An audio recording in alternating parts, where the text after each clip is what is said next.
Broad topics, broad minds, broad hosts, but not just for broads. This is Broadscast with Kim Goldman and Jackie McDougall. Welcome to Broadscast. Hi. You guys, I am so excited today for our listeners because I think that your minds are going to explode with openness and Possibility. We've got Kyle Cease. He is the author of I Hope I Screw This Up. He is a stand-up comedian and he's a guru in the transformation space, but he combines comedy and transformation together, and it's really, really great stuff.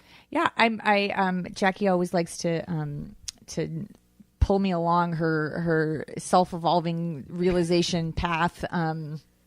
But I'm super excited. The cover of his book is awesome, and I know he's gonna change our lives today. I think he is. Yeah. I think he is. Hey, so let's first talk about our sponsor. So, moms, we love moms. And so, moms, hey, Mother's Day is coming up. We have created an entire page of specials because here's the thing.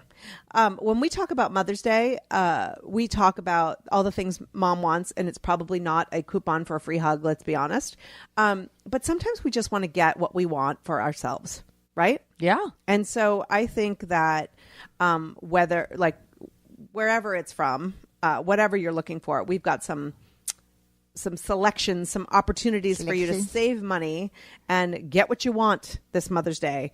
Broadscast.com/special offers is all about you, Mom. We curated a little bit of mom-centric. All right, let's be honest. You don't have to be a mom. We're just pitching it to you because it's Mother's Day. But in reality, this is really great stuff for women. So I'm just being honest because everybody out there is like, just like Breast Cancer Awareness Month where they just slap on the pink. Yeah. This month, they're just selling the same We got stuff. a lot of things to hawk on our websites, basically. So you can save money, but you can also support the show by doing so. And so that's very exciting. So that's a nice Mother's Day gift for us. So exactly. Thank you in advance. Thanks. So broadcast.com/special offers.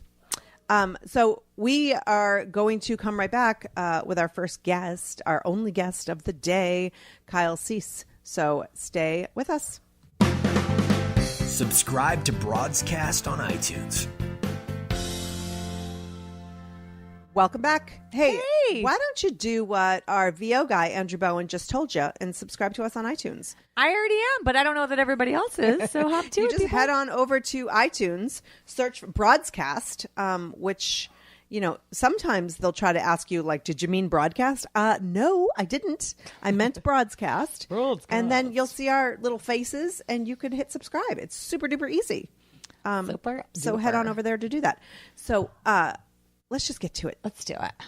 So he is a stand-up comedian for like 20 years. He has 2 Comedy Central specials, #1 Comedy Central specials to his credit. Yeah, he's been on Chelsea Lately, The Late Show with Craig Ferguson, The Martin Short Show. Remember The Martin Short Show? I do. Comics Unleashed, VH1. He was on Jimmy Kimmel Live. Yeah, and I don't know if you guys follow him on Facebook, but Kyle Cease, Cease, he is just... the way he puts his videos out there, and he has these live shows, and he's got the new book, as we mentioned earlier. I hope I screw this up, but he's on fire, and if you don't know who he is now, you will. And he's bringing us something for our listeners. So our listeners are going to have a chance to win something. So you have to listen to the show to know how to do that. That's a good idea, Kim. I'm full of them. All right. So Kyle Cease, welcome to the show. How are you guys? It's so good to be with you. Thank you. It is so good. You are just like on fire, young man. It's pretty crazy. It's, right now our book is flying. It's flying. And there's a lot going on in so many different areas. And it's very exciting. And I'm realizing one thing that's showing up for me is I have to remember that this isn't me, that it's the book that's doing great or it's the success. Because when I think it's me, I can get so entangled in it. And it's just fun to just watch all this happen and just kind of step back more and more and more and just be with it. Because it's a crazy experience, but still nothing compares to just meditating or hiking too. Well, that's an interesting way of looking at it, because without you, there is no book.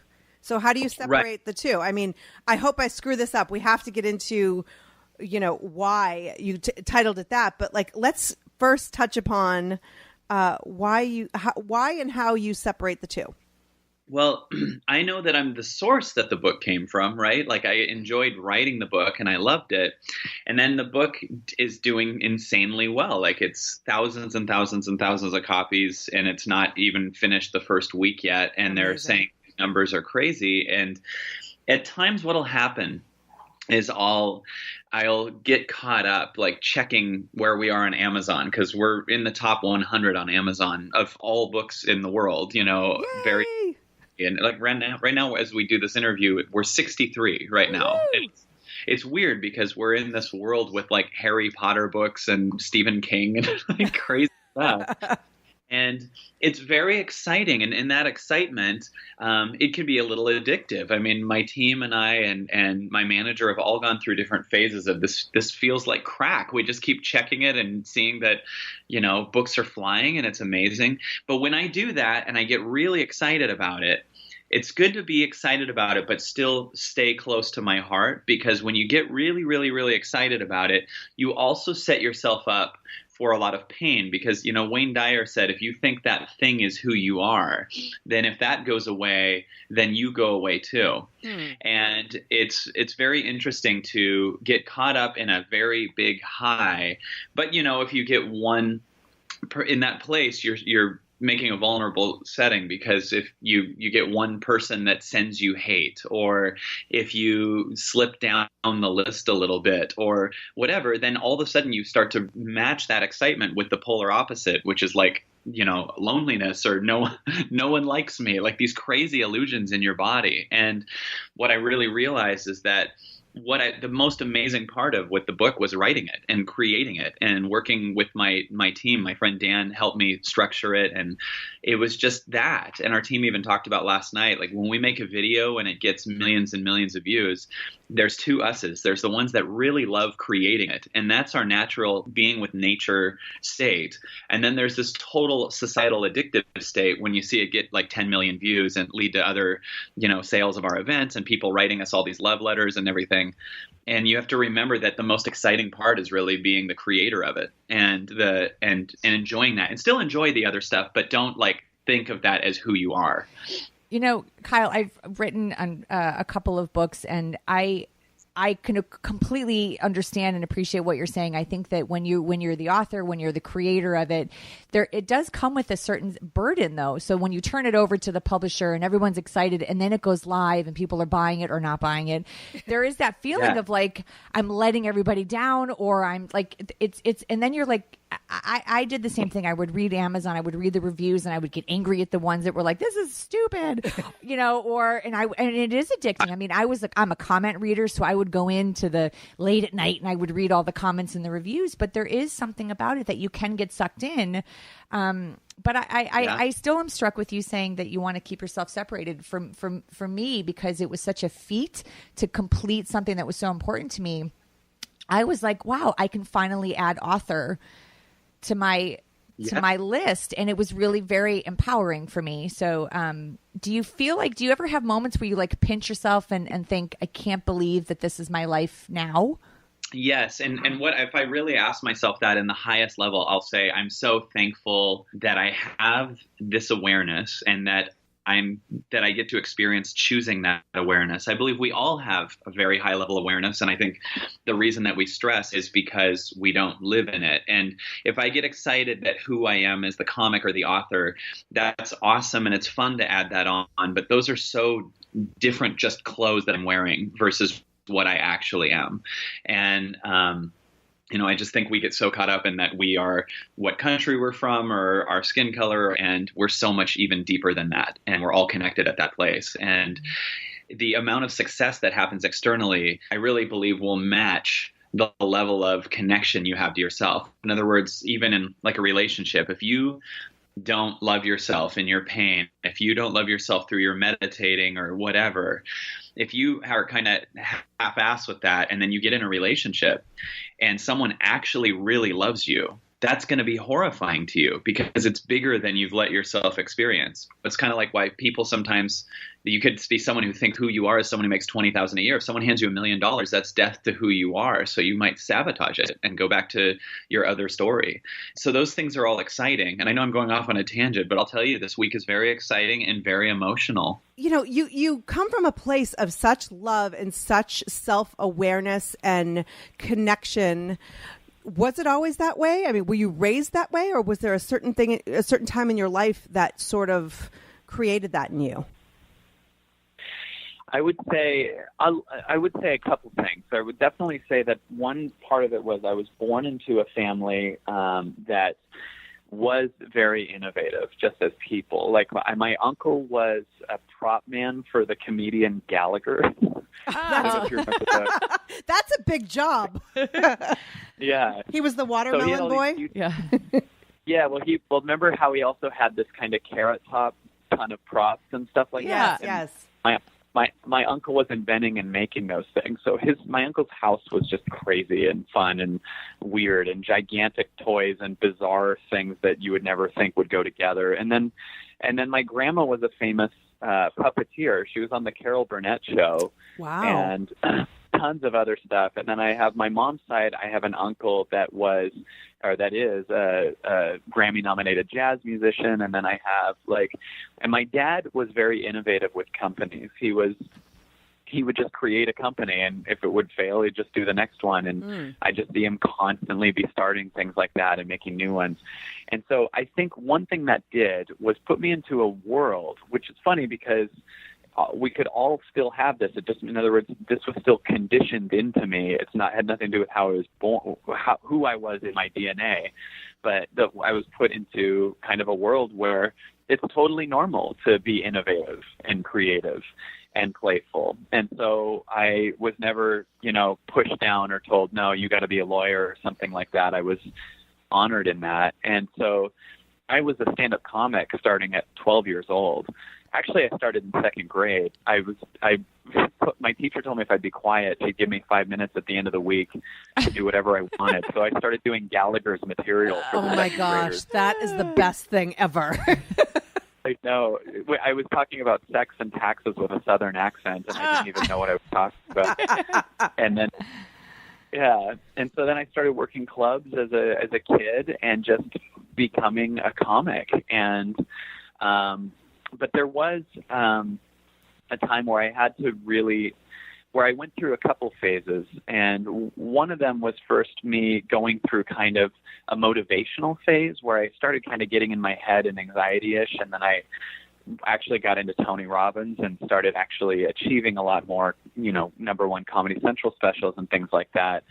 But what happened was, what my real shift was from after that, which was I started really getting motivated and wanting to show comedians they could do all this stuff. And I created a thing where I partnered with the comedian Louie and we created a thing called Stand-Up Boot Camp, where we were teaching aspiring comics this thing. And I forgot that comics are also very cynical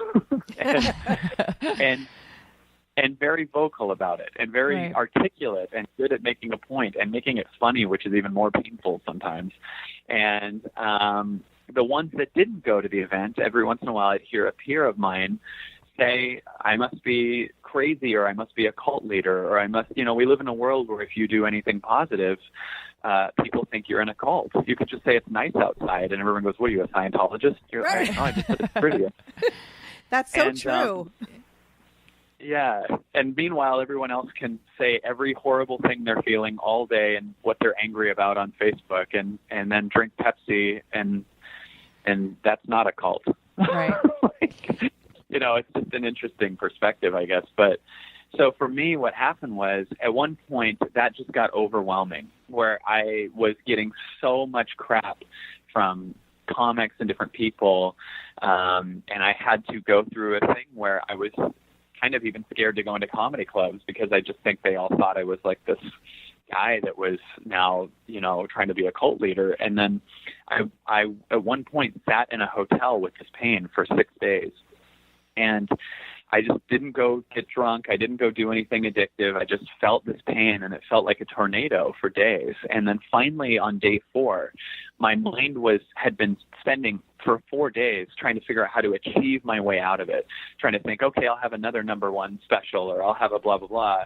And then at one point I was sitting on my bed, and I noticed that my mind was just doing all these solutions, and I was sitting there totally safe. Like for 4 days, my mind had been saving my life while I was totally safe sitting on a bed.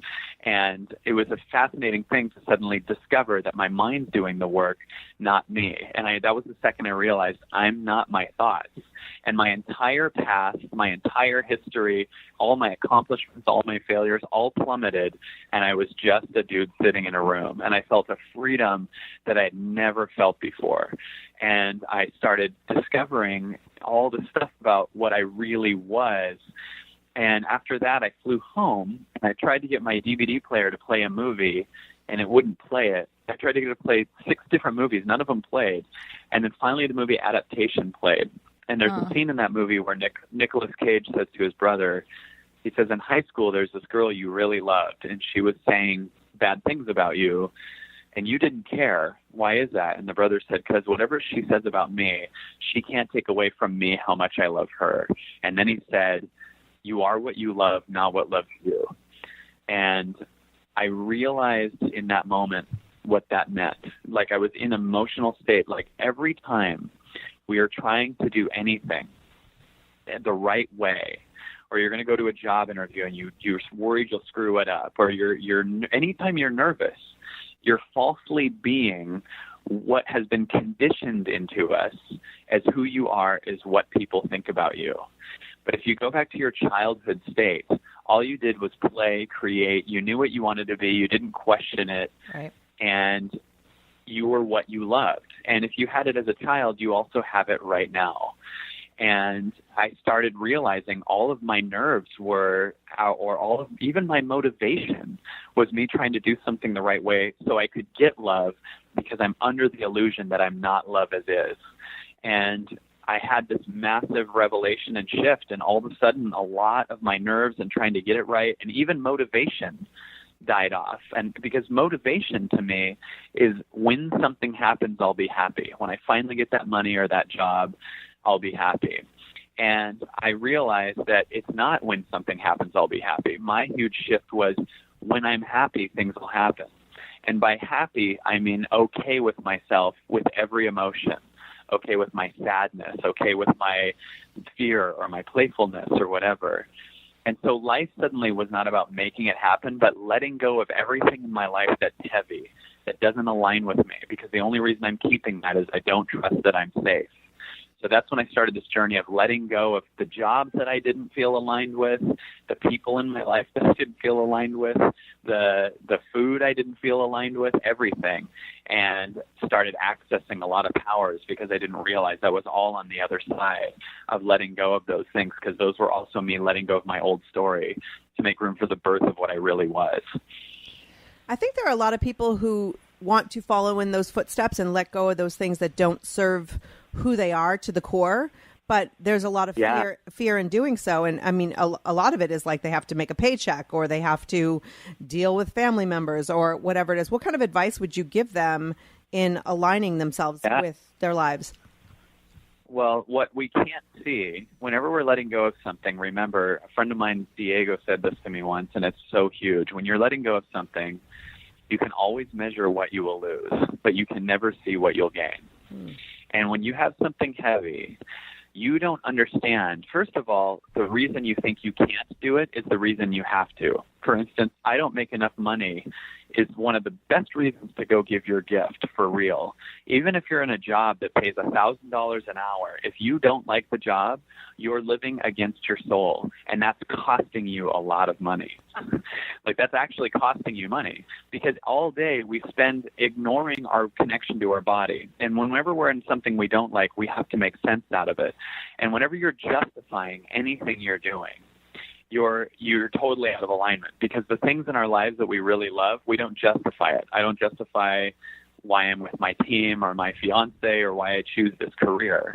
But if you're saying, well, this job's okay, but it gets good medical, that means you're justifying it.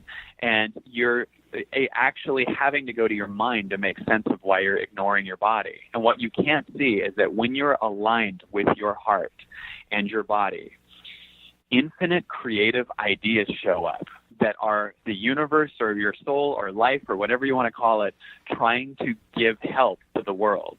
And when we're holding on to a job we don't like, we are costing ourselves not only that, but almost all the money that we make has to go to our addictions anyway. Then we drink things we don't want to drink, and we hurt our bodies, because an addiction gets you into the moment. But when you're connected to your soul and your body, you start to realize that you are the moment. And then an addiction feels like a contraction. So just by living in your heart, you immediately save a ton of money on all of your addictions and blood pressure medication and therapy, and your health starts to connect again. All these things all connect when you're doing the thing that you know is your highest truth. So every reason you think you can't is the reason you have to. Like, I'd love to go give my gift and go write my book right now, but I have a kid. All the more reason to do it, to show your kid that they can do anything they want to. Or I don't have enough time. Good. One reason that almost stopped me, well, I'd like to combine comedy and transformation, but no one's ever done that. And then my soul went, no one's ever done that. Like, I'd have my own field. So if someone was listening to this, though, I'm all that I'm hearing in my head is how do I do all of this? So if someone is sitting there and they're feeling inspired by what you're saying, it doesn't click. So what? Sure. How? How does someone make those? The first thing is love the voice that's asking how, because how is actually, this is going to sound crazy, and I know every achievement seminar person is going to kill me for this, but how is actually still a fear-based question. How do I fix the circumstance? How is, I don't trust that I'm taken care of. I got to do it. This egoic part of me has got to do it the right way. And if you think that there's a right or wrong way, how do you even measure that? Did I get something? So the first thing what I mean by that is, a lot of times when we're trying to figure out what to step into, we're trying to see the entire picture of the whole thing, right? Before we leave, we're trying to see the entire thing. I want to see the guarantee of the money, or I want to see how that everything will be safe first, which basically means you won't be moving from your heart. You'll be moving from your head, and you'll keep yourself in your limitation story, because only the mind of your past story is trying to figure out how to do this. In other words, the person asking how is not the person in this moment. It's the old story of you that's worried that you'll do it wrong. And if you do it wrong, you won't get love or you won't be safe. So the first thing to do is ask yourself what in your life you know in your body you want to do. Now, that's the next step. If you can see the entire picture, it's too small, because you can only see things from your limited mindset. But if you actually ask your body what's the next step it wants, right? What's the next thing it wants? So I believe very much we have two voices. There's this first voice that's our entire body. And it says something like a one-sentence thing like, what if we leave this company? Or what if we ask that person out? Or what if we went and wrote a book right now? Or what if we just moved to Italy?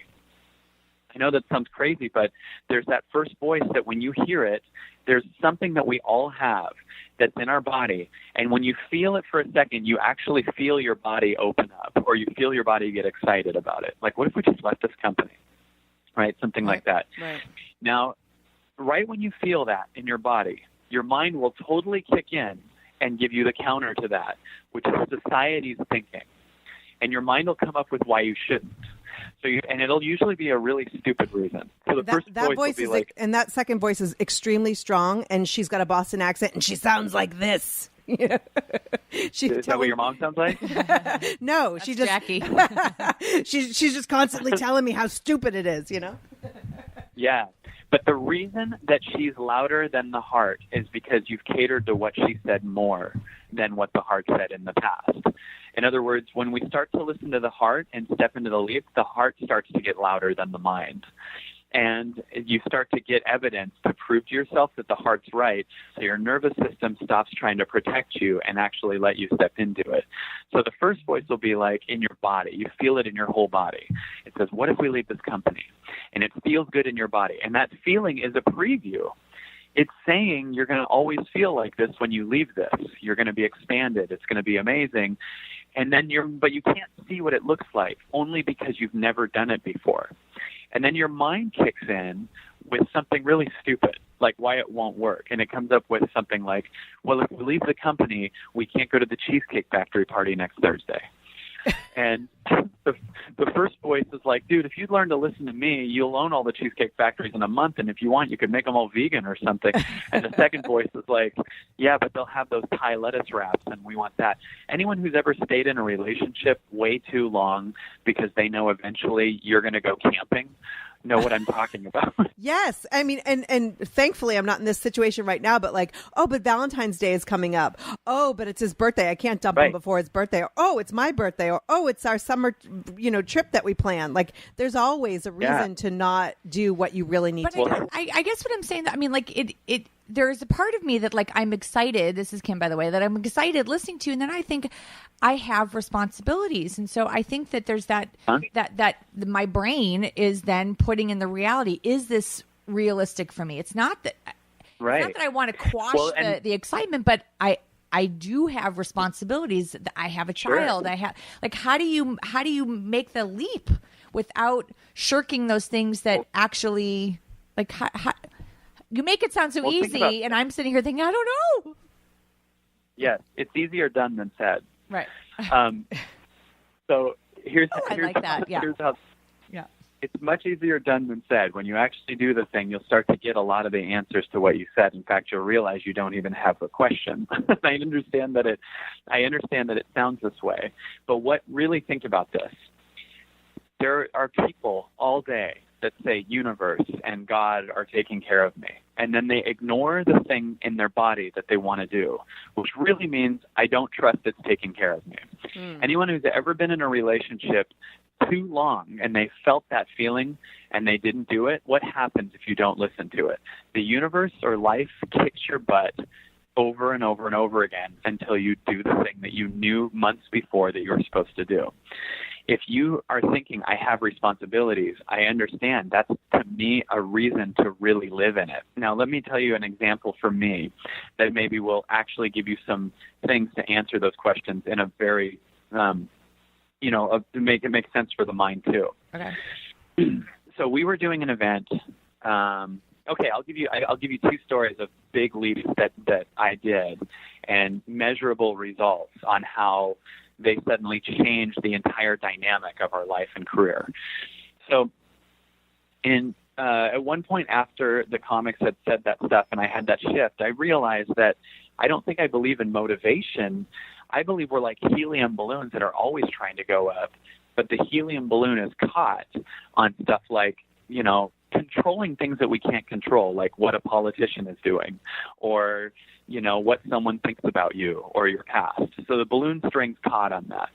And when we start letting go of the things that we can't control, remember when your mind is looking at the sleep, it's looking at your entire past, but it's not factoring in that we spend 95% of our day probably mad about something that we can't control, like something from our past or what Donald Trump said or what a football team did or just someone's opinion of us. So our mind is wasting its time controlling things that we can't control, and nobody's focusing on what they can control. Like, do I accept what they think about me, or what do I want to do, or what do I step into? So when I did that, when I realized the shift, the first thing I did was I said, I'm going to go 90 days eating all raw vegan food. And not that I'm preaching veganism here, but I was just like, I wonder what would happen if I let go of that. what was really weird was I started discovering how much of the food that I ate was not because my body was hungry, but because I felt an emotional connection at restaurants. And I felt this thing. So it wasn't even my body that was eating. It was my emotions. Mm-hmm. When I went raw vegan, all of a sudden I could identify that I was run emotionally. And I thought that what would happen would be I'd just get really healthy, and I did. But what I really started realizing was I could change my habits because I was suddenly getting addicted to raw vegan food and really healthy stuff after about a month. So I started going, well, what else feels heavy in my life? And let go of that. So then for a while I said, okay, no Facebook. Now your mind would think in a smaller way, but like what you're saying, well, I need Facebook because I need to advertise myself, right? Like I need to, answer fan letters. I need to whatever. And I said, okay, no Facebook. Then I said for a while, no dating. Oh my goodness. I got no that idea. one handled. I'm good on that Kim one. has mastered that. I've mastered that. Yeah. That's a whole other show. Yeah. I had no idea how much time I spent planning a date, like cleaning way too unnecessarily, just like finding the right restaurant all day, like just so I can, meet someone and whatever. So it's so funny to suddenly have all this free time. All of a sudden I'm disconnected from the news and media and all the stuff. And in that space, all this old me started leaving, this old story of me and everything. And then I realized at the height of my Comedy Central career, I'm not a comic anymore. There's something in me that's bigger. I don't know what it is, but there's something in me that's bigger than this. And I felt I need to do the next step, which is just let go of doing comedy, which is crazy. So my friend we were doing a documentary, and my friend was filming me, and I looked into a camera and I said, I'm officially done doing comedy clubs on the road. This was a huge deal because this had been my dream career, but in my body it suddenly had run its course. So I said, I'm done doing comedy clubs on the road. Now, I'm not claiming anything synchronistic here or magic, but I will say right after I said that, 3 auditions showed up into my phone for auditions for times around when I would have been on the road. And it almost felt like I made room for it, but I don't know what happened with that. But I'm not claiming the magic thing. I want to give you the practical side of it too. A week later, I would have been on the road performing. I would have been doing comedy clubs. But now that I let go of that, I showed myself and moved into this alignment that who I am is more than just a comic. I'm even bigger than that. I'm this alignment. I was so much more in my heart that my mind wasn't disqualifying ideas all of a sudden. So I just thought to myself, what if I combine comedy and transformation? And that's when I was saying before, like my mind was like, well, no one's ever done that. But my heart was louder and went, right, no one's ever done it. Let's do it. So it's like, okay, let's get started. So I didn't know which way to start, but I was just thinking all the corporations could have me come and perform and make their team laugh and get bigger sales. I could do the lecture circuit at every college and make it funny and not be like just a guy talking about drinking and driving or something. Like I could do something unique that they would love. Mm-hmm. And so that week, I had a friend of mine pull a camera out, and we made 500 videos for the people that book the colleges, and I made the 500 videos for people by name. So I literally looked into a camera, and I said, hi, this is for, like, Diane Johnson at North Idaho University. This is Kyle Cease. Well, they knew me from Comedy Central, so they couldn't believe that I was contacting them, right? And my friends were saying to me, this is crazy. You should be, you should be doing a club. You're not even making any money this week. Well, the following week, about 100 of those colleges said yes to me performing there at a rate that was 4 times for one night what an entire week of me doing a comedy club was. Wow. And it was like 10,000 a pop almost showed up at 100 gigs, right? And all of a sudden, just from leaping, suddenly a week later, there's almost $1 million, right? So it was so funny because my mind had, how will I make money? Well, once I let go, I created the alignment for that. Then I had also one of the biggest agencies in the world, And they were people that my mind could justify keeping because they give me auditions for movies and they also give me other gigs. Well, every time a gig came in, they wanted 10% of it, but they had nothing to do with me getting these gigs. I was on my own getting these lecture gigs. And I felt every time a check came in that I owed them $1,000, but I didn't feel it felt right. It felt heavy to me. Once it felt heavy, it felt out of alignment. And I asked my body what it wanted to do, and it said, let go of them. So I let go of them. They thought I was crazy. They were like, no one's dropped it. Like, they handle household name people. And then a few weeks later, maybe a week later, actually, I'm invited to perform at an event that Jim Carrey and Eckhart Tolle created together called GATE. Stands for Global Alliance of Transformational Entertainers. I'm asked to speak on stage with Jim Carrey and Eckhart Tolle and all these household name legends in both comedy and transformation. I go on stage. There's 2,000 directors and all kinds of people in the audience. And Marianne Williamson's in the lineup, and Michael Beckwith and Louie and all these different types of people. And I go on stage, and I had let go of this agency. So I felt so in alignment with myself because I didn't even declare to myself that I needed this agency to feel in alignment. And I went on stage, and I felt so in my body, and I had no idea what it was going to say. And I look in the audience, and four rows in, Jim Carrey and Eckhart Tolle are sitting there. And I said, I see them. And I said, this is so weird because I'm told all the time I'm what would happen if Jim Carrey and Eckhart Tolle had a baby. And I said, I don't know if you guys are picturing that. Eckhart, I know you're not because it's a thought and I know you don't have those. And then I said, some of you guys might think that joke was offensive, but it's in the past, so Eckhart doesn't even know about it. And the place went crazy. And then I walk off stage, everyone ran up to me, and I was offered a bunch of movies. Wow. Now, here's the funny thing. Without even auditions. Here's the funniest part, though.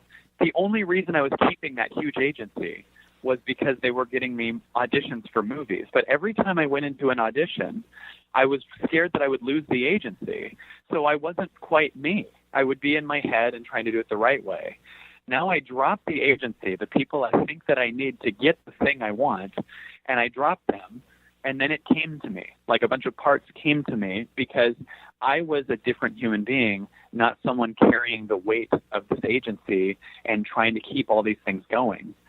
And so for me, what I discovered was I got more and more proof that when you let go of something, your heaviness will go away that you feel when you think I have to do that thing. Mm-hmm. We're all unaware that we're disconnected from an infinite creative thing once we release our old past story that's just trying to do things to get love from our parents who were like in the Great Depression and telling us how to live from that place. And so we muffled our voices and we did what we need to make them happy, and we think I got to achieve to survive.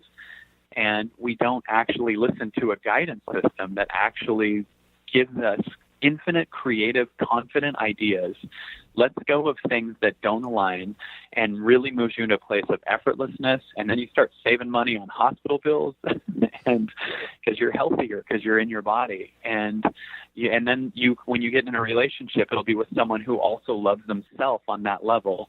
So you guys can both expand each other's connection versus being two people that are addicted to each other because you don't feel like you're complete and using each other as an excuse to not actually meet yourself.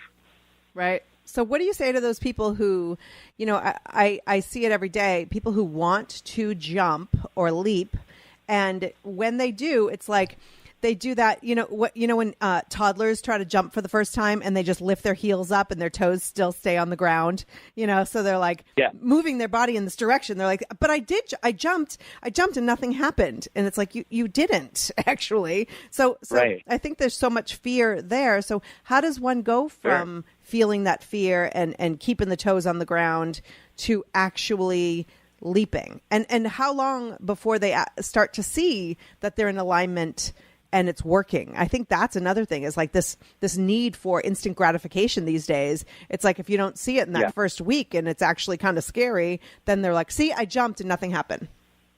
Yeah, but that's not how they'll feel after they jump, because you'll feel it in your body even if nothing happens. Like the mind looks looking for results externally. The body's looking for the results internally. And when you do that, the outside will match the inside. So here's what I'd say to those people. It's totally cool if you don't jump. In other words, like, I'm not here to push anyone off any bridge. It's only when they feel ready for it. And a caterpillar and a baby serve as much of a purpose as a butterfly and an adult. You don't get to a baby at 3 months old and be like, why aren't you working at Denny's yet? And so every person is perfect where they are. And the first thing we got to do is get okay with where we are. Get okay with our past, get okay with everything. So one thing we do at my events is we have people say whatever their fear is and then follow it with, and I love that. So people, don't realize that one of the biggest reasons we have fear is our resistance to our thoughts. So if you're thinking, yeah, but no one's going to like me, the given under that is that everyone's supposed to like you. But if you say, no one's going to like me and I love that, or I'm really nervous and I love that, immediately you start to become the space of love that's looking at the nervousness versus the nerves itself. And when you do that, you'll start to realize you're bigger than that. So only jump when it calls to you. Don't jump because I'm pulling you off a cliff, because then that's that. So it's only when it feels ready for you. And it feels exciting for you. But if you have a fear if you have a fear that's in the way of that, how do you If I'm saying if you're saying to me don't jump until it feels right, but I have a fear that is in the way, how do I push it out of the way to jump so it feels right? Well, there's two options really. There's really three options. One, we cater to the fear, and then we miss out on the opportunity. With every leap, you have two choices. You have the opportunity or the fear. If you cater to the opportunity, the fear will go away. Think about if people are going to go skydiving, when you're going to go skydiving, you're standing on a plane. Everyone says the scariest moment is, I know the scariest moment will be when I'm looking over the side of the plane. Yes. And that moment, you're safe though. You're still on the plane. Right? They always say, once I leap, I'm going to be fine. Once I'm hurtling through the air at 10,000 miles an hour, I'm going to be totally fine. And we don't realize that you're not scared to leap. You're scared of letting go of the old story of you. You're not scared. You're scared of you're scared of choosing to leap. Once you leap, that stuff takes care of itself. I have another example with that. Oh, I was worried about face planting it and breaking all my bones, but but you're not really thinking about it when you're in the air. No, I wasn't. Right. I wasn't thinking of anything, which is why I never pulled my string to put the. Anyway, that's a whole other show. That's why we go tandem too. I had a lot going on that day. Yeah. But do you know what I mean about the first time you're on your way up? You're thinking that horrifying moment that you can't sleep the night before is you thinking about when you're looking over the side of the plane. That is the worst. Yeah. That is the worst time. But I also think that, they have you cross your arms in front of you so you don't grab anything going out. And it's like we have to learn in life how to cross our arms in front of us, because every time, we try to leap, and this is, maybe listeners, but I've also experienced it. But like every time we try to leap, we grab that, the side of the plane, and then we're just dangling from the plane, smacking our face over and over again because we didn't actually leap. Right. That's exactly right. Most people are skydiving while still grabbing the plane. So they don't clear it. They jump, but then they grab the plane. Right. And think of how painful that would be. And that's why life kicks our butt when we jump but still grab the plane. Like when you start declaring to your friends you're about to leave the thing or move into the thing, but you don't do it, that's the equivalent of jumping and grabbing the plane still. And you're going to get hit by the wing if you don't let go. So, and then the other thing is, so when you cater to the opportunity, immediately you put yourself on a different channel where it's normal that you do this now. So when you're first looking at a leap, you're looking from the space of I'm not enough. So for someone who's a story that is like I'm in this one limitation story and I can see this leap, all the things you're considering are coming from the voice of the small story, not the big story. So once you leap and you move into the big story, you suddenly aren't on the same channel anymore. It's a different thing. So it sounds crazy, and I know it even sounds new agey and airy-fairy, but it's not. It's actually like you can actually understand it. if you're in a relationship with someone who's actually bringing you down, of course, when you just let go of them, you're going to get back to connecting to you again. But if you try to find someone else while you're in the relationship with someone that brings you down, you'll only find someone who matches that type of person. But when you let go of them, it's like you're alone for a minute and you find your connection to yourself. And when you do that, you suddenly would accept a much higher level connected person who did the same inner work. Otherwise, you're two codependents hanging out together. So if you listen to the fear, though, the opportunity leaves. So if you come up with why you can't, it's kind of like a choose your own adventure life, right? Like when I was a kid, we had choose your own adventure books. Right. And in the books, it would say like, did they go to the castle? Go to page 48. Did they go to the house? Go to page 68. Well, every time you have an exciting thing happen in your body, it's like, do you move forward? Go to page 68. And if you pick no, then it just goes, all right, thanks for reading. And the book closes. Thanks for playing. Yeah. Peace out. So that's hilarious. Let's talk about the book title for a second. I hope I screw this up. Can you explain that to our listeners a bit? And like, why do you want to mess things up there, Kyle? Yeah. Well, if you're moving towards something you're excited about, often you're scared we'll screw it up. Like if you're going to speak to an audience, what if they don't like me, right? If you're going to go on a date, what if I screw this up, right? And the given thing we hear a lot of in our mind is, I hope I don't screw this up. Well, I've discovered that for me, the second I say, I hope I screw this up, I'm suddenly not implying that I am is what that thing across from me thinks of me. I'm fully me. And then I'm free. And in that freedom, weirdly, I do what I love to do, and I'm who I want to be. And bizarrely, as a byproduct, all those things you thought you wanted and much better come to you, because the biggest thing we want in a person is someone who's connected to themselves. So if you go on a date with someone who's obsessed with you, you know how creepy that is, and you want to let go of it. But if you're connected to yourself, you're safe. You're not like a burden to them, and you are this thing. So I hope I screw this up, is you moving towards what you want. And it's also about falling in love with your fears. Like, I'm scared I'm going to screw this up, and I love that. I'm scared this isn't going to go well, and I love that. Bringing love into that fear suddenly makes it feel safe. And in that safety, you access a creativity that's on the other side, and a freedom and a connection that's amazing. So our job is not to stop doing everything because we're worried we'll screw it up, because in doing that, we're implying that thing is bigger than who we are. It's like we spend our whole life spinning plates, and then we spend the rest of our life making sure the plates don't fall. So we get a plate spinning of this is the relationship and this is the job, and then we want to do our calling, and we're scared that the plates are going to fall over, of the old story. Let the plate fall. Go into your calling. You realize you're not the plate, you're the plate spinner. And we got to stop obsessing and making things outside of us bigger than we are. We love to make everything outside of us bigger than we are. We make fear bigger than we are. Fear is when you create a thought and then you get scared of the thought you created. That's like drawing a picture of a monster and putting it on the wall and forgetting you painted the thing. And freaking out every night. Like, what's that on the wall? It's your idea. Right. And then, yeah. That's such a good point. And we're so afraid of dropping the plates, but like, what happens if the plate drops? Like, the world will continue to spin. You know what I mean? It's like, I think we do that, especially, Kim and I as moms. It's like we have jobs and we have dreams and we have children and we have, different relationships in our lives. And it's very difficult to juggle them all. And we're so afraid of screwing one of them up. But like, isn't that what being a human is? It's kind of like making mistakes. I'll tell you something really interesting. I have a friend that actually I gave my book to before it came out. And she's a mom, and she's an amazing person, and she has been in a relationship where she's, without sounding insulting, I would say it's kind of like if you were hanging out with a caterpillar, but you're a butterfly.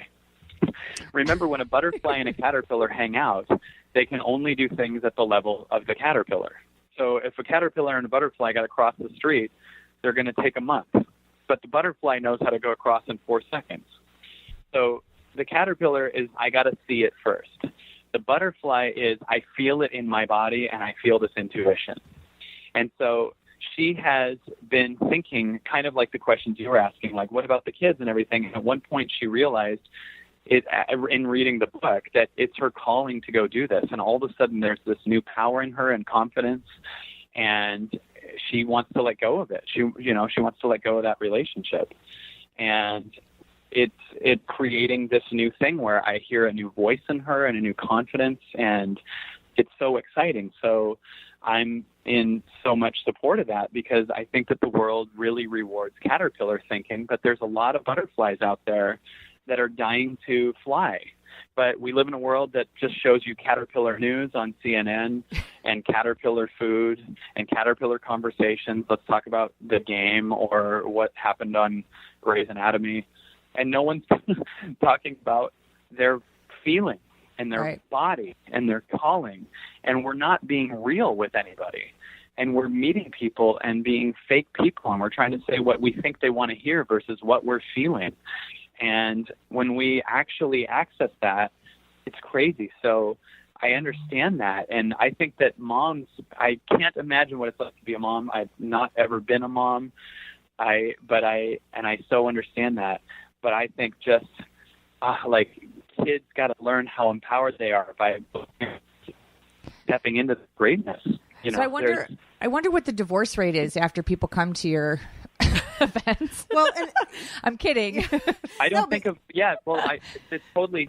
Yeah, I don't think of it as high, as high as a bad thing. No, I'm sort of in sort of joking. One's evolved and one's not, I went to an empowerment, self-help, whatever you want to call it, seminar when I was in my early 20s, and I left that, and my relationships changed, and I broke up with a boyfriend, and some of my friendships kind of, because I had this newness, or this, I don't even know, rediscovered, or whatever the adjective I wanted to use. And it did absolutely impact my relationships, because I found something in me that was bright. I found the butterfly, right? So, and it's painful. It was very painful, but it was invigorating. And, so I'm half teasing about the divorce rate, but because I lived it. But I think that there is something, that there's an awakening that happens, and it's not often that people have that experience. So, I want to say something on that. I'm sure, absolutely, all in calling of, there's definitely people in relationships that absolutely, if you're both in your heart or you're both in your caterpillar, feel free to stay in it. It's great. Right. But anyone that's listened to this interview this far has that butterfly calling in them. They would have thought it was crazy if it was just caterpillar thinking, right? This is just, you're a cult. This is crazy because it's a threat to your old story. This is me talking about the calling in our body. So if you have that means there's a butterflyness in you. Now, an example I think of a lot is there are also stories like Ike and Tina Turner. And could you imagine if Tina stayed with Ike Turner? Could you imagine what we wouldn't have as who Tina Turner became after she left Ike Turner? Right. And I always think to myself, in every relationship I have, with friendships or anything, is it we're both a Tina Turner, we're both an Ike Turner, or is one of us an Ike and one of us a Tina? Meaning, like, is one of the people making the other one feel like you're so lucky you have them and they're the reason why everything's happening, and then you realize if you got away from them, they'd actually fall apart and you'd start to blossom, right? Like, right. That story to me is like, and then we have that with things in our life. If I got away from CNN for a while, CNN sometimes is my life, Ike Turner, and then I want to stop being Ike and Tina, and I want to make What's Love Got to Do with It and become a much bigger legend in the '80s. So I'm going to let go of CNN and Facebook for a while. I love that. But what I really like though. Oh, go ahead. Sorry. No, we're here to access our Tina Turner if we're in an Ike and Tina type relationship, because at one point, Proud Mary's just not enough. Right. Well, and I want to access Tina Turner's legs, please. That would be fabulous. Yeah. But don't you think it's interesting? She's like 80 and totally connected and still all hot. Like, yeah. 100%. So, but here's the thing. Yeah. Before we move, because we want to talk about your live shows as we wrap up. But one of the things that I love that you're comparing a butterfly with a caterpillar. You're not comparing a butterfly with a rock. Do you know what I mean? So it's not like you can't be a butterfly if you are a caterpillar or you think like a caterpillar. Right. So it's just a different level of, evolution. And so I think that it's really important that we're not, because I think sometimes when people do evolve in their lives, they see people as something other than what they are, as opposed to just the same, but at a different place in their evolution. Right. The first thing you got to do, no matter what you are, is get okay with where you are. You don't go into a job as a janitor trying to own the company the first day, right? You completely own where you are, and you understand nothing is better than anything else. Like all 18 years on a bike are equally necessary, right? So they're all perfect, they're all great, but just love where you are. Just be okay with yourself, period. And if you're trying to get somewhere else, then love that and be okay with that. But yes, there's no part of me saying everyone should rush to be a butterfly, but also, yes, caterpillars will eventually become butterflies. Now, when you're going into a cocoon, if you think who you are as a caterpillar, then the cocoon means death. If you understand when you're going to a cocoon in a caterpillar's body that you are a butterfly, then the cocoon means birth. So our job is to understand when we go inward and meditate and connect and leap, are we moving towards our butterflyness, or are we scared to lose our caterpillarness? Wow. So I thought that because I'm obsessed with your videos on Facebook, like I will go back and I will find other past ones that I haven't seen. And I know I come from a world of video, so I know that they're just snippets of what you're doing. But even just seeing some of these people like in their setup, when they're at your live events, and then later on, you could just feel the difference. And even you respond in a way of like, whoa, this is happening, on stage. So, what if someone were to go to your live show, what would they expect? Sure. Well, first of all, you got to stop having expectations. Stop having expectations.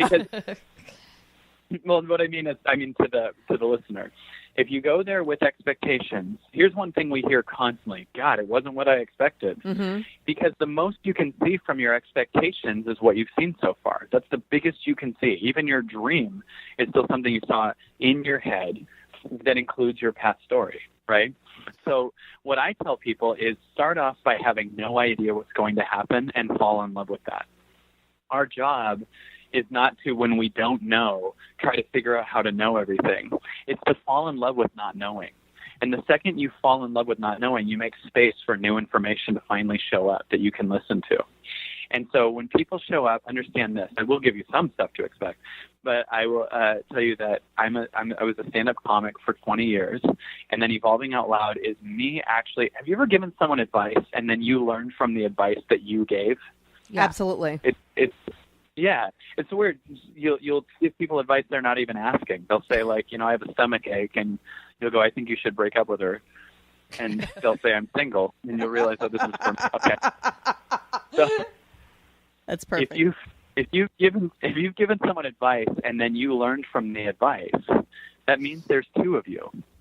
And the advice that you're giving often is passionately to yourself, because you can see you're right on the edge. In fact, butterflies love to scream at caterpillars to fly.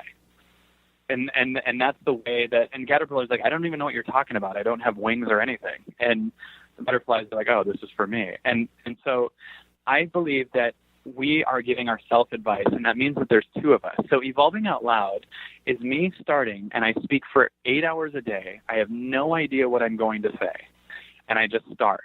And the first few minutes is me talking about all of my feelings, all my fears, everything I'm going through, and connecting with the audience in their body versus trying to come up with the right thing to say and being fake in a memory-based presentation so I can get something from them or impress them. Then we keep going, and the audience and I all together start tapping into our heart, and we go into a place that's farther down than where our head is that comes up with why we can't. So it's very fun, it's very funny, and it's totally true spontaneity. And so day one is kind of like we move to this place, so we start to kind of create a base where we're safe in our heart, and we start to let go of these old limiting stories. They just start to leave, and we all start to move into our body. And then day 2, everyone shows up and we're all now in our heart. And all of this creativity, now you can ask how. Once you're in a why, now you can ask how. So we all start creating and playing, and all these things start to happen, and we do these things where they're doing what they want and learning these new directions. And it's not motivation. It's actually you accessing what in you your soul wants to do for your own expansion. And it's all playful. It's all spontaneous. It's crazy because you get out of the way and you watch the entire event unfold itself. And every event is completely different. And by the end, everyone actually does have like a plan for what they're going to do and how they're going to implement themselves and move forward in their life. And it's crazy what happens. And, 90 days later, we check on the people and find out their stories. And people have crazy life shifts. They lost a bunch of weight, or they now do what they love, or they got out of or into a different situation that they love so much. And it's life-changing, and you're laughing the whole time because it's all playful and funny, and everything, you work with everything. I mean, we've had people heckle that became part of the show. We've had people, I'm not encouraging it, but like we go with them. And, so if people wanted to find your live events, they're on your website, right? On KyleKeith.com, excuse me. But we have some exciting news. Yes, we do. So you are offering our listeners the chance to win 2 tickets to your Evolving Out Loud event in Los Angeles in September. Yeah. That's that's very, very exciting because I think, I love that you touched upon the expectation thing because I'm slapping my wrist for even saying it, because one of the things you talk about is how we set ourselves up for, like, what was that thing you say about relationships? Like somebody didn't break your heart, but it was your expectation of them that did. Yeah. Or no. And there's some people that fight that, but I know this is the truth. No one breaks your heart, but they break your expectations. There's no human being that can break your heart, but they can break the story of what you thought was supposed to happen. You could be with someone for a year, have the most amazing time, and then they just suddenly cheat on you or they leave. And you go, well, that broke my heart. No, it broke your expectations. You thought after that amazing year that you were owed more time. And you, instead of just enjoying that time and what we have, if we're in an expectation, we're not even enjoying the time that we're with the person. So if we really allow ourselves to understand, by them breaking your expectations, they also got you closer to your heart, because you were about to live your whole life in an expectation with this person and start to control them because they're your source of happiness. And if they're your source of happiness, they better never leave. They better never hurt you. And all of a sudden, we're a burden for each other. So in people, they don't break your heart. They break your expectations. And by doing that, they get you closer to your heart. And I think that's just one. I mean, that to me was kind of like a, whoa. And then I found myself thinking about that, not just one time, but on occasion, it just pops back up into my head, and it really makes me reflect because, being married 15 years and expecting that we'll be married another 50 years or, however long we are blessed to be married. But I realized that, like, by looking at that and having these expectations, I don't necessarily live in the today, live in the now. Right. And so I think that that's just one of the things that people can not expect when they go to your live event. And so we will have all the details. Well, and how fun would that be? What's that? Think of how boring it would be. Think of how boring it would be if they had expectations and then I met them. Like, you didn't grow at all. Everything that happened was what you planned would happen. So nothing new blindsided you. There was no surprises. How could there ever be a breakthrough if you have an expectation and then I meet the expectation? Wouldn't you rather not have an expectation and actually create space beyond what you're used to expecting and access that real place? Right. So the only thing really that they should expect is that you will show up. Yeah, I don't know. We'll see. But I'll show up, and I'll tell you what they can expect is that they will meet themselves and connect to themselves, and it will benefit themselves and the people around them times millions. They will be so free in their heart and connected. And that's what happens. These people leave just shocked and free and connected and in a place where it's not exciting when magic stuff happens. It's normal. You want to get to a place where it's normal when amazing things are happening, not I can't believe this is happening. Because you'd say, I can't believe it. You're saying, I don't really believe in this. Interesting. Right. So I don't really believe that. We will definitely, we will include all of the ways that you can enter to win these 2 tickets, even though Kim and I really want to steal them. I will have an alias as I enter the contest. Exactly. Yeah. I'm like, Aki Oregon, Actougal. But I think we will have all the information on broadscast.com for people to enter. And Kyle, I mean, congratulations to you, first of all, for following your heart. And I think that being the most evolved selves and the happiest selves to our core is actually what we give as a gift to the universe. Do you know what I mean? I think that you doing your work is only better. So I think as much as people may reject, and look at things as a cult, because I see that when I try to, just between Kim and me in the studio, and I'm like all self-helpy and she's rolling her eyes at me. Because you always put me in that little box, and I resent that. Yeah. So, but I think that that's just an example of when we put our true selves out there. When people are not comfortable, and I'm not talking about you now, Kim, but when people are not comfortable in their own skin, they can put that on you, and it's not your place to take it, And I think that you teach that to people every day.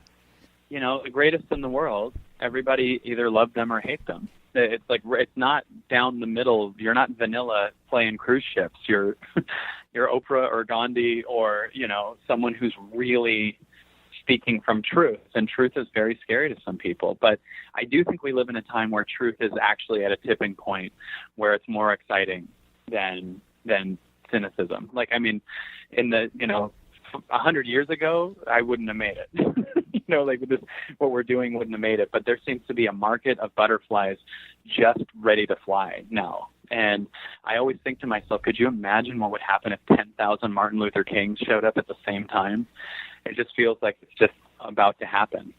And we're ready. I mean, we're following the things that are happening. The audiences, they're ready for this change. And it's not like it used to be anymore. Well, and if you're on the cusp of wanting to be ready, I strongly suggest that you reach out and get Kyle's new book.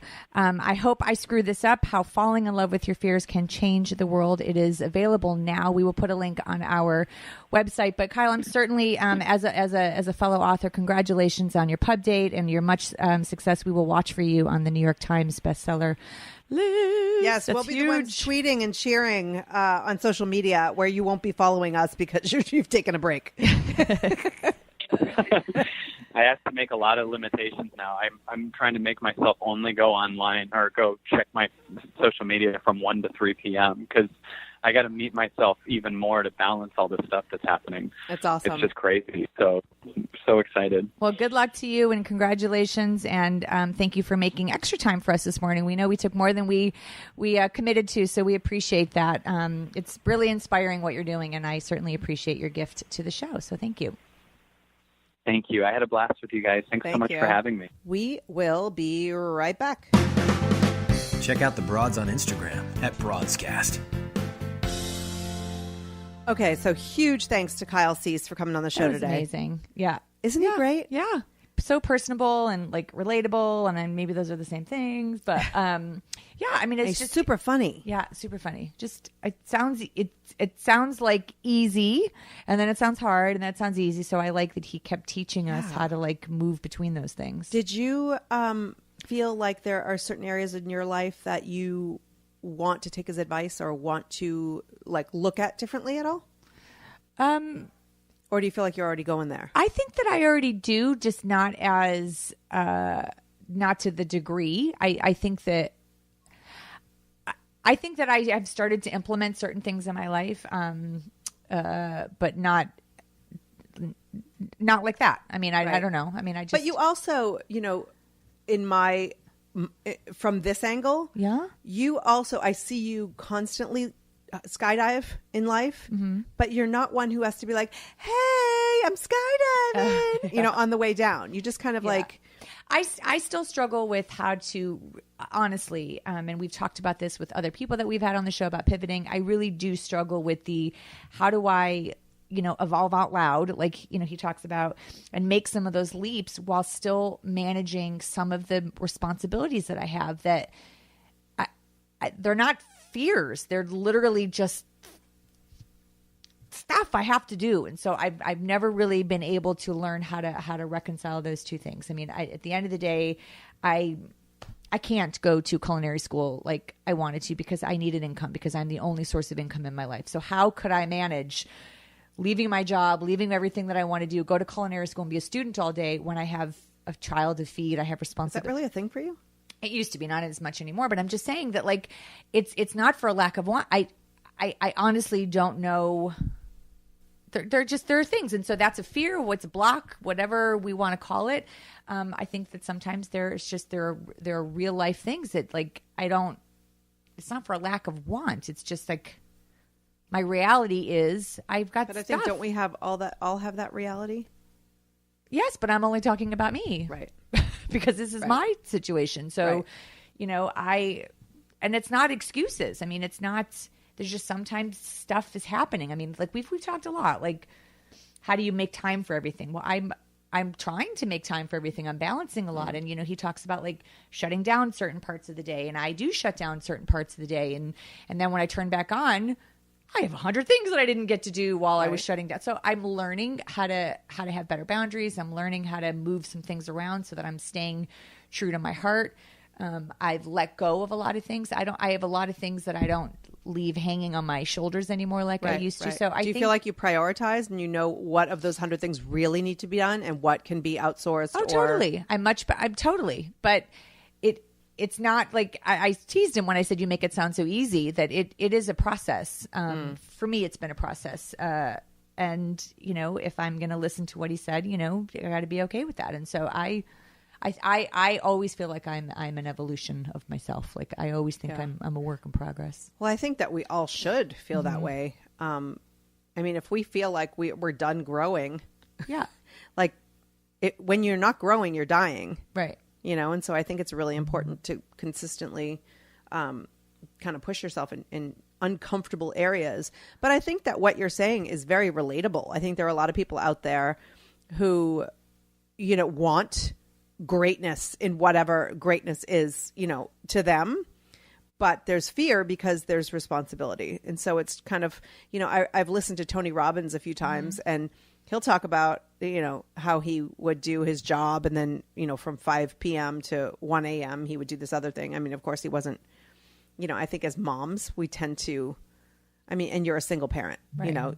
You're the sole provider and, of not only finances, but, emotional, physical care. It's and I keep saying it to myself because fear, you and I've talked about this ad nauseum. Like, fear is usually a motivator for me. However, like I said, my reality kind of comes in, and I'm a control freak. I have certain things that I'm trying to break free of as I get older because it's exhausting. So, but that's not something for me that is easily undoable. So I have to, and I love how Kyle, really does just make it step by step, and try to open your eyes to a different way of thinking. And so for that sake, I think that it's great. And how to implement that is like the hard part. I mean, that's what he said. It's easier done than said. Yeah. Right. Is that what you said? I want to remember. Yeah. But I think we definitely need to go to the event in September. I'm signing up. I'm going to drag you there with me. But I just really appreciate his insight and his lessons. And I think that anytime we can provide our listeners with something to make their lives better, then we've done our job. Yeah. I'd love to hear what they think about this episode.